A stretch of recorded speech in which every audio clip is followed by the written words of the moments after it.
से बस इतना सा निवेदन एक बात का जरूर करिएगा जीवन में।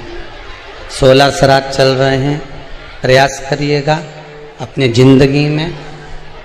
मान लो कोई काम आपका अटक रहा है और वो काम नहीं हो रहा, मान लो वो काम नहीं हो रहा, रिटर्न बढ़ा हुआ है, वो काम नहीं हो रहा, बहुत दिनों से आप प्रयास कर रहे हो और काम अटका पड़ा हुआ है, तो प्रयास करना।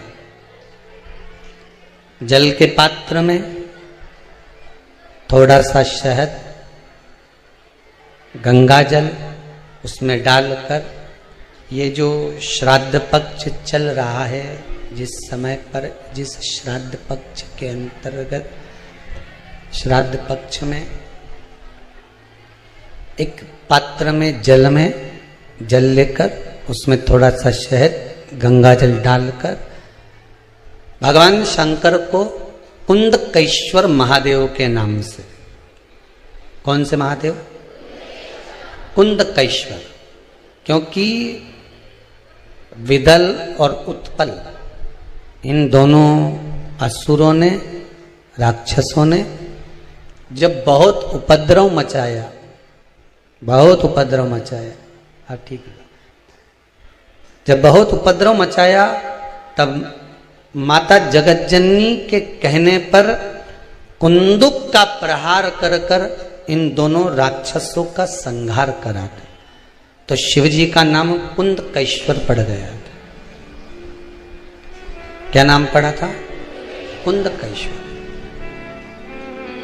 कहते हैं बहुत बांधाओं में जब व्यक्ति पड़ जाता है, बहुत बांधाओं में जब व्यक्ति चला जाता है, कुछ ना कुछ समस्याओं में जब व्यक्ति फंसा रहता है, पड़ा रहता है, तो कुंदकेश्वर महादेव का स्मरण करना चाहिए।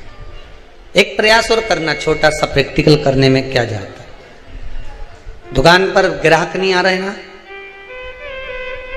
आधा घंटा हो गया कोई ग्राहक नजर नहीं आया, फालतू बैठे हो ना दुकान पर, जब ग्राहक नहीं आता तो फ्री हो, तो एक काम करो,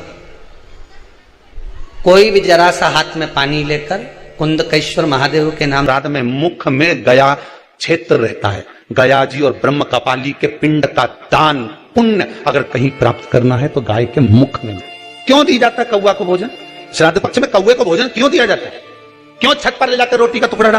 काशी, कांची, अवंतिका, अयोध्या आदि जितने पावन क्षेत्र हैं, जगन्नाथ, द्वारका, रामेश्वरम, बद्री नारायण, जितने पुण्यशाली क्षेत्र हैं, मथुरा आदि, जितने वृंदावन आदि, जितने पुण्य क्षेत्र हैं, शिव महापुराण की कथा में, स्कंद पुराण में लिखा है कि जितने सारे पुण्यशाली क्षेत्र, चाहे चित्रकूट हो, अयोध्या हो, काशी हो, उज्जैनी हो, त्र्यंबकेश्वर हो, जितने पुण्यशाली क्षेत्र हैं, सारे पुण्यशाली क्षेत्र में पिंडदान होता है। बोलो मालूम है कि नहीं? आप मालूम?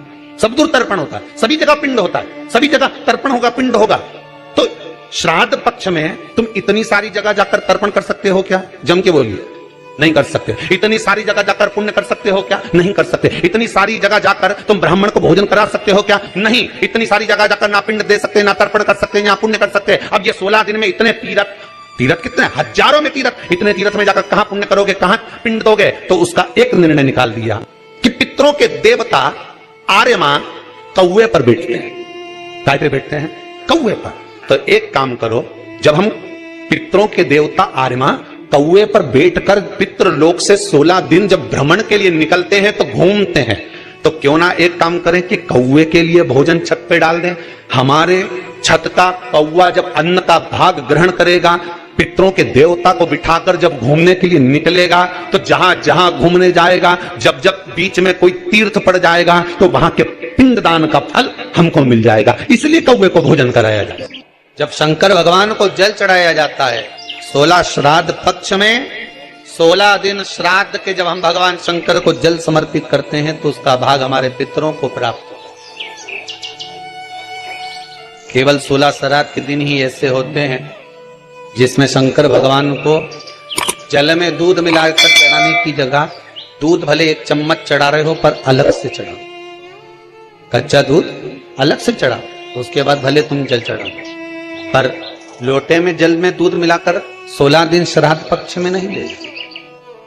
भले 1 चम्मच दूध लेकर जाओ, 1 कटोरी दूध लेकर जाओ, पर कच्चा दूध अलग से लेकर शंकर भगवान को अलग से चढ़ाओ, क्योंकि 16 दिन श्राद्ध पक्ष के जब भगवान शंकर को दूध और जल चढ़ाया जाता है, वो हमारे पितरों के खाते में चला जाता है, हमारे पितरों को उसका भाग मिलता।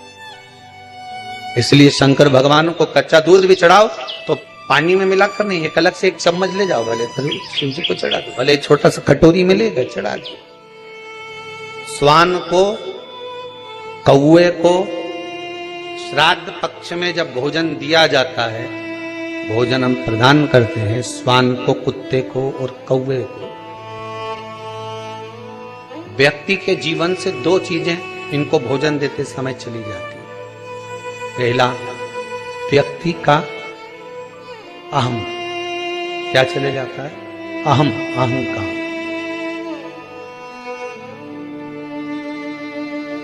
दूसरा, बुद्धि में किसी दूसरे के प्रति अगर गलत विचार आ रहा तो वो विचार समाप्त हो जाता। श्रेष्ठ विचार। पहले हमारे हिंदू धर्म में एक नियम था पक्षियों को दाना देने का, था कि नहीं था?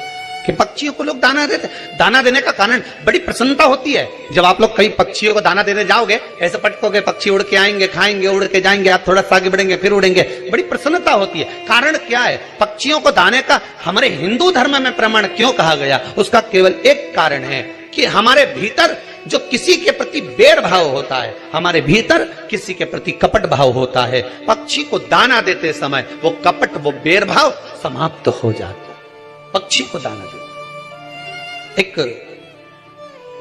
एक किसी व्यक्ति का फोन आया था, क्या गुरुदेव ये बताओ, ये जो 24,000 श्लोक से आहुतियां छूट रही हैं, अग्नि में सांकल्य दी जा रही है, क्या इससे पितरों को मोक्ष मिल जाएगा?